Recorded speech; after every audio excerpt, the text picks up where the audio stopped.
ang ahong nga bibi kay nadungagan na sa dahong nga bibi.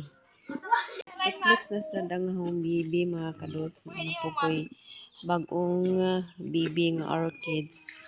At salamat sa nagdala ani kay nadungagan na po dagahong koleksyon. So na siya. Ibalik na yan. Isa, Oy, oy. dalawa, tatlo, Kulang pa silang dugay kali, boy. at apat. Boy.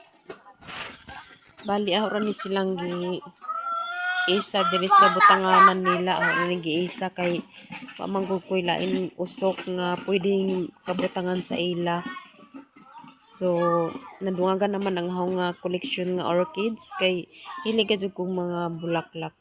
Pero pili ra pod ang ahong hilig pares anang rose og daisy mao gud nay ganahan na siya na mga kuan na bulaklak. Pero pag maplastar na ni ahong nataran gusto na magtanom na ko mga lahi-lahi ng mga bulaklak.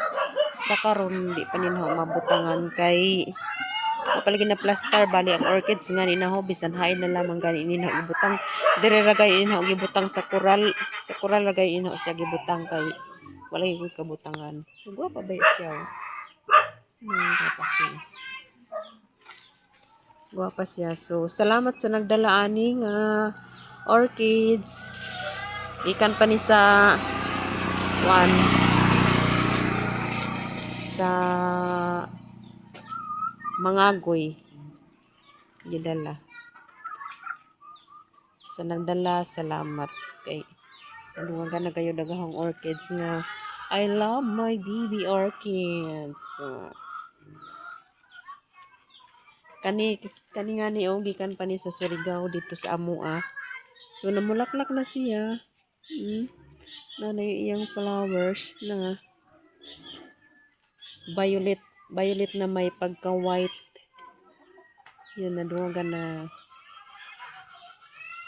So puhon-puhon dili ra kani ang madungagan punig mga lain-lain na mga bulaklak. Mga lahi-lahi ng mga bulaklak ni silang dungagan. So maura to mga kadudes, salamat sa paglantang.